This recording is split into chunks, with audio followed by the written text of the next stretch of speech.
Watch right now on the Front News Project. Ukrainian Flamingos are tearing apart Russian military facilities. Hundreds of explosions. You have to see this. Hell, in Kyiv, Putin continues his genocide against peaceful Ukrainians. NATO's preparing to strike Kaliningrad. This is the beginning of the end for Putin's Russia. Watch fiery, hot, and blazing footage from the front lines right now.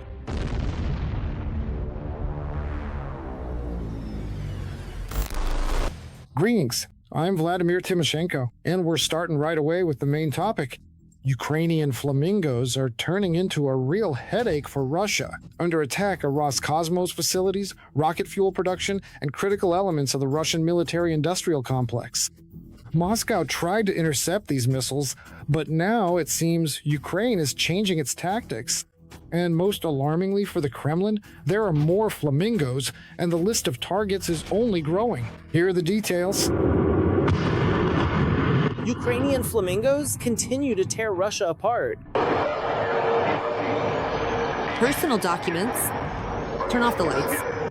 So, just the other day, a key Roscosmos facility was added to the list of successfully hit targets by this Ukrainian missile. The consequences turned out to be simply horrifying. The crater from one of the missiles is 85 by 35 meters. Satellite images have finally revealed the true scale of the Flamingo strike on the Progress rocket and space center in Samara. The picture turned out to be significantly worse than we had assumed, even after the first devastating footage of the fire. On the production building, not one, but two separate huge destruction zones are visible. The first is approximately 96 by 40 meters, that is almost 4,000 square meters, and the second is another approximately 38 by 17 meters, that is 650 square meters. In total, we are talking about approximately 4,500 square meters of visible heavy roof damage. The strike itself on the Samara Progress Enterprise took place on August 15th, but details of that attack continue to appear online even now. Analysts explain the plant is located far from residential areas, so there is very little of the usual footage from eyewitness phones. The building that may have been hit is part of the Soyuz launch vehicle production complex and operates under high cleanliness standards. This requires special conditions for manufacturing parts, including pressure level control and maintaining a sterile microclimate. The workshop assembles onboard electrical equipment, instruments, and printed circuit boards that make up the rocket's nervous system. Without this stage, the rocket cannot be assembled, even when the hull and tanks are ready, analysts write. This very enterprise is responsible for the Russian equivalent of the Starlink program. And it must be admitted, the engineers are fulfilling the assigned tasks. Or rather, they were fulfilling them until the precise strikes of our flamingos. Obviously, our military and political leadership is concerned about the Russians' attempts to create a sort of Starlink-like system over, at the very least, over the theater of military operations, over Ukraine. And they are implementing this program, well, quite successfully, quite quickly, and even exceeding the plan. There were 2 launches, and already almost 30 satellites have been deployed in these 2 sessions. According to analysts, this is, in essence, the beginning of a new Ukrainian tactic for combating Russian ballistics. President Volodymyr Zelensky had previously warned that the armed forces of Ukraine would destroy the Russian military-industrial complex, as happened the other day with the Kamensky Combine in the Rostov region, a facility that produces fuel for missile systems. Putin is trying to compensate for his own failures on the front lines with his Iskander-type missiles. From this perspective, the strike on the Kamensky facility turns from an isolated industrial incident into part of a much more interesting campaign by the armed forces of Ukraine. The biggest catch in recent times has been added to this tally, the plant in Kamensk-Shakhtinsky. The logic is simple. You need to destroy more than just the missile in flight.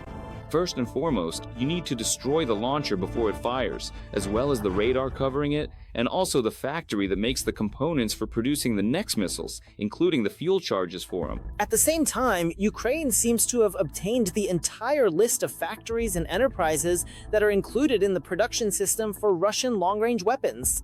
And the Putin regime definitely won't have enough air defense for every one of them. It's important here not just to focus on the enterprises themselves, like the one in Yelabuga where they assemble Shaheds, or the same, well, an enterprise like Progress that assembles missiles, right? But also the enterprises that are their subcontractors. Every enterprise has subcontractors, a dozen or maybe 2 or 3 for each product. And if we were to successfully take out a facility or a plant that produces gunpowder or a solid rocket fuel, then the entire production line of missiles or rockets would also immediately come to a complete and grinding halt. It is a critical vulnerability that, once exploited, effectively neutralizes their ability to continue manufacturing these essential weapon systems for the duration of the conflict. The connection is direct. At the same time, it seems the armed forces of Ukraine are also changing their tactics for using Flamingos. After the first successful strikes, the Russians began intersecting the missiles using so-called radar planes. Now, however, this tactic no longer works. What's interesting is that before this, 2 times in a row, or maybe even 3, the Flamingos were intercepted in their entirety by the Russian military. They learned to deploy AWACS aircraft, which detect these missiles even when they're flying at a very low altitude, and accordingly, it seems they were shooting them down.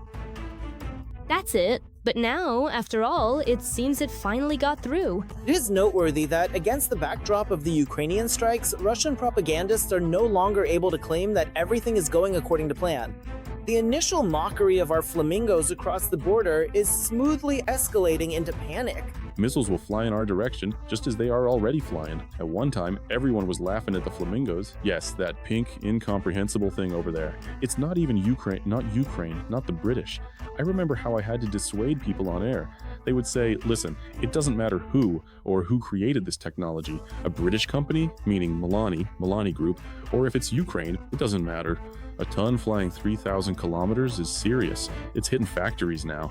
When a ballistic missile with a 600 to 900 kilogram warhead hits, that's serious. This isn't 50 kilograms like the Luchi. All of us, unfortunately, will fly. We must understand their impact. I would especially like to note that Ukraine seems to have managed to ramp up production of the Flamingo. For instance, according to Reuters, since the beginning of the summer, the armed forces of Ukraine have already doubled their use against Russian territory. And now, about something truly terrifying. On August 20th, the Russians attacked Kyiv with ballistic missiles. Explosions rang out in the city. As always, ordinary apartment buildings were under attack. As of Friday morning, 16 deaths have been reported. In the Kyiv region, fire engulfed warehouses containing household goods. Rescuers were working to contain the flames there. Aircraft were also deployed to assist in extinguishing the fire. TSN correspondent Ihor Bondarenko will report on and show the details of this genocide of the Ukrainian people. At midnight, sirens wailed in the capital, and just seconds later, Russian ballistic missiles began their attack on Kyiv. It was loudest in the Sviatoshinsky, Darnitsky, and Solomyansky districts. People didn't have time to reach shelter. A concrete slab fell on him. Kyiv police officers are rescuing a security guard who ended up trapped under the rubble of a warehouse. The severely wounded man, suffering from multiple shrapnel wounds and a laceration, is handed over to the doctors. Quite a few people also ended up trapped in their own apartments. Rescuers are getting them out. I just jumped up. I just jumped up when the window flew at me. Glass, bricks, and so on. There are no windows left. On the 9th floor. This is the second opening. The apartment next door, it was completely on fire. Everything was burning. At least we managed to jump out, get dressed. There was so much dust, you couldn't see anything in front of your eyes. The explosion partially destroyed the top 2 floors of this building. A fire broke out. Residents of the damaged building were unable to escape the fire trap. Due to powerful ballistic explosions, people were trapped in the shelter of a local school. Nearby, cars, garages, and a store are on fire. Damaged cars are being pulled away by ground robots to clear space for fire ladders. As of now, search and rescue operations are underway. The area has been cleared and high-altitude equipment has now been brought in. High-altitude workers are on the scene, removing structures that can only be taken down with a crane. We will be able to confirm that there is no one under the rubble once we have completed the search operations. The search and rescue operation has been going on all day. Bodies of the victims are being found in the apartments that have been unblocked. The residents of this apartment in Salamenka were incredibly lucky to have survived. And look here, shrapnel and shrapnel here too. There was blue smoke, purple, and red sparks. The child stopped talking. We just found the cat. We thought the cat was killed. The Russian missile strike hit the non-operational boiler room of the local hospital. There was a parking lot located nearby. Today, Russian terrorists, in addition to several destroyed high-rise buildings, also defeated a parking lot. 3 dozen cars were burned to the ground. Among the tons of burnt metal, a few cars miraculously survived. Car owner Alexander has already removed 1 brick, and another piece flew into the cabin onto the back seat. Our bedroom faces this side, and I saw the moment of impact. Honestly, I thought they had hit this building because the windows were lit up here, and suddenly everything went black. Emergency rescue operations are continuing to the sound of air raid sirens, so the SES is trying to work quickly as the Russians never miss an opportunity to strike again at the sites of rescue operations. Unstable structures are being brought down and hauled away. Ambulances are on duty at the scene. August 21st has been declared a day of mourning in the capital.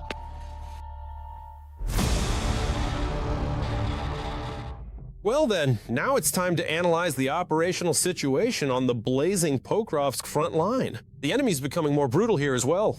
The aggressor launched 16 attacks in the Pokrovsk direction. The occupiers attempted to advance in the areas of the settlements of Udachne, Novoalexandrivka, and towards the settlements of Beretsky, Novy Donbass, Shevchenko, Serhivka, Vasilivka, and Mirne. 4 combat engagements are still ongoing. And now, pay attention. A harsh and very painful blow to the Kremlin terrorists. A nighttime attack on military targets in Moscow and the surrounding region. Sobyanin is reporting more than 600 UAVs. A Wildberries warehouse in the Moscow region was hit. Airports suspended their operations. This was a record-breaking attack on Moscow in 2 years. Here are the details.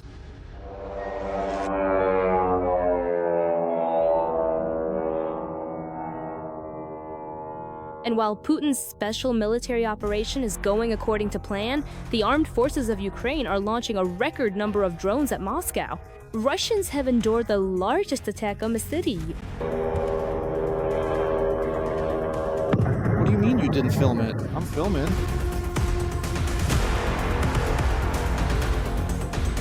On the morning of August 18th, 620 drones headed toward the capital, explosions in various districts of the Moscow region, and panic among Russians.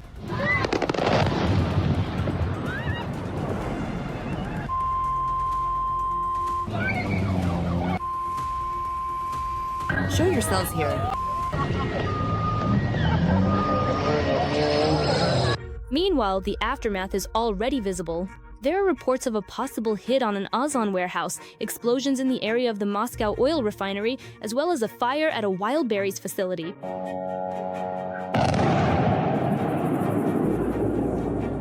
And before that, let us recall, on August 16th, drones struck one of the largest Wildberries logistics centers near Moscow. In total, at least 20 of the company's facilities have already been subjected to attacks. A mega warehouse near Moscow. The complex covers an area of more than 200,000 square meters. After the attack, a massive fire broke out on the premises. A huge column of black smoke rose above the warehouse, which could be seen for kilometers. And the scale of Wildberries' losses is already enormous. The total area of destroyed warehouse facilities has exceeded 1 million square meters.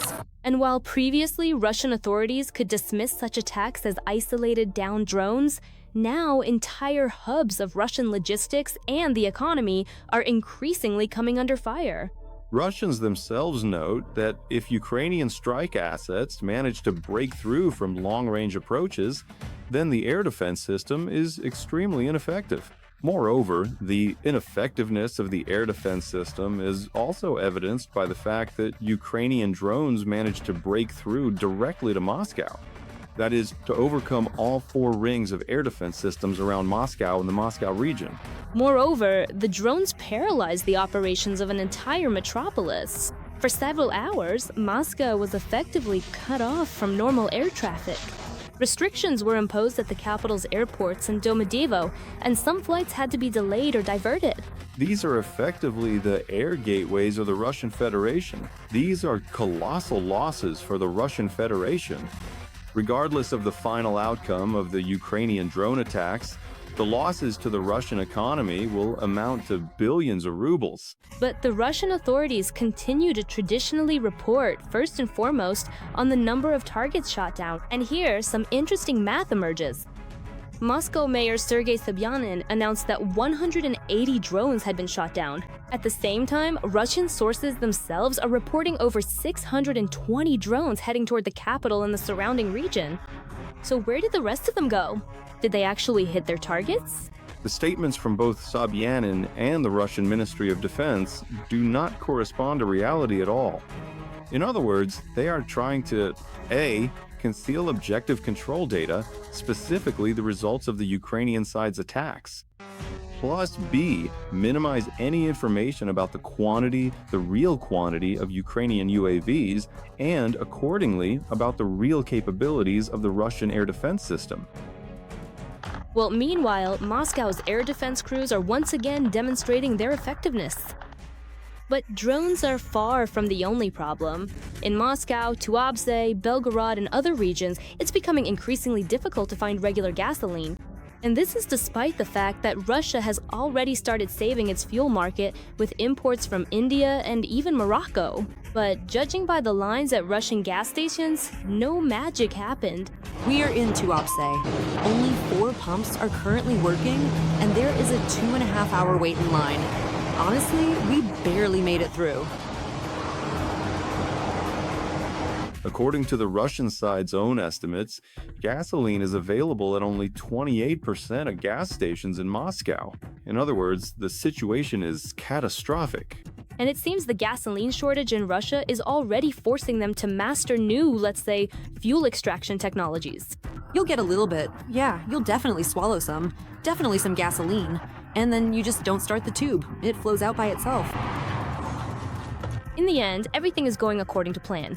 Putin's war actions has gradually reached Moscow as well. Only instead of the usual image of an impregnable capital, there are explosions, fires, and restrictions on basic life necessities. But there's more to come, and this is just the beginning.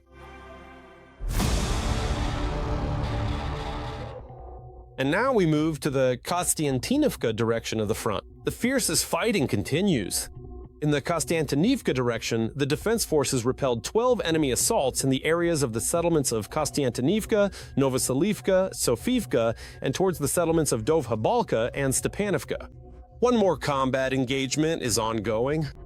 Yevhenii Khmara, the new Minister of Defense of Ukraine, is a combat general who went through Alpha, Donbass, the Kyiv region, and the liberation of Snake Island.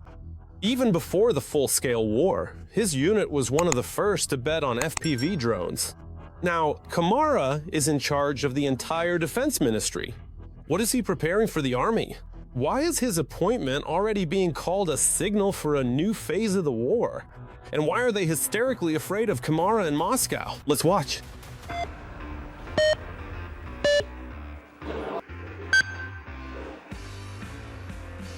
Yevhenii Khmara is officially the Minister of Defense of Ukraine. His candidacy was supported by 312 People's Deputies. The Major General began his service in the SBU's Special Operations Center A and later headed Alpha. He participated in combat operations, starting from 2014 and already after Russia's full-scale invasion, battles in the Kyiv region, in the Donbass, and directly the liberation of Snake Island. It is known that his unit was one of the first to consider the prospect of working with FPV drones long before 2022. We grabbed onto this technology because it, especially in 2022, met our criteria for effectiveness. In the kinetic spectrum, in tactical depth, we had to kill 100 orcs a day, and FP effectively opened up these possibilities for us. We understood that we could take the payload we needed and deliver it right to the enemy at the exact moment we needed to. One flight, one hit. There are almost no interviews with this combat commander in the public domain. And this footage is a speech from last year by the then head of the Special Operations Center A at the Defense Tech Era Forum. Khmara talks about how special forces collaborate with weapons manufacturers, how unit effectiveness is measured, and why commanders directly participate in operations. Why do I go out with the guys? Why do I work? First, this is exactly how you can understand what the personnel actually need, their requirements. They might not say it, they might be modest, they might not see it. I understand the full spectrum of what we have and can identify those needs. The second reason is a matter of my own adaptation. Commanders, wherever they are, whatever rank they hold, must clearly understand how, what, and where things work and what is needed to make them work. And the third is the issue of trust. After Volodymyr Zelensky removed SBU head Malyuk from office, Khmara became the acting head of the agency. By July, following the resignation of Prime Minister Svyridenko, the Ministry of Defense was left without a head in a country at war. Hundreds of people took to the streets of Ukrainian cities to protest this decision and demand that Fedorov be reappointed as minister. But in response, Zelensky appointed the experienced leader Khmara as acting head of the Ministry of Defense. During his tenure in this position, the defense forces carried out quite a few striking operations in the occupied territories and in Russia. One of them was the large-scale destruction of the port infrastructure in Novorossiysk. Khmara has already shared with the members of the National Security Committee at a closed-door meeting how Russia will continue to burn. What is most striking? The fact that he has already quickly figured out many things. Yeah, it was without colorful presentations. Because it was a closed-door meeting, there's no opportunity to conduct them. As far as I remember, Mikhailo Fedorov and I never met in the secret room. He always had presentations, he always asked for a TV to show them. And we held this in a regular room, trying to limit things so that secret details wouldn't be seen. The details of the meeting are not being disclosed. It is known that representatives of the team of the now ex-minister Fedorov are also privy to them. Actually, many of them remained on the team. Though the question is, for how long? On the eve of the vote for Yevhenii Khmara for the position of Minister of Defense, his predecessor made a political statement. Now, it is unknown how many of the so-called Fedorov's people will remain in the defense sector and whether they will switch their focus to the elections.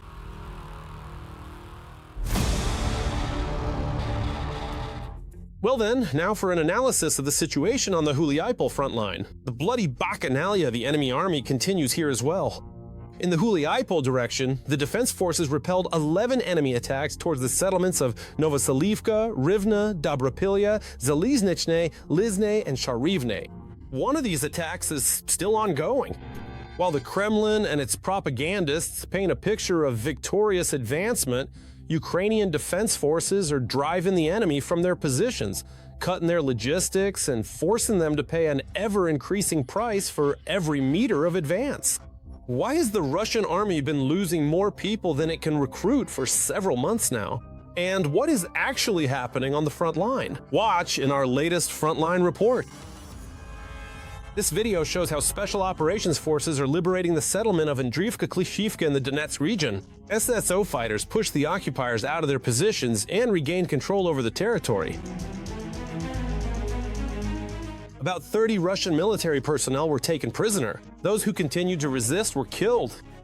The Russian army, as before, is using infiltration tactics. While there is so-called greenery foliage, they are trying to break through in small groups and seize Ukrainian territories.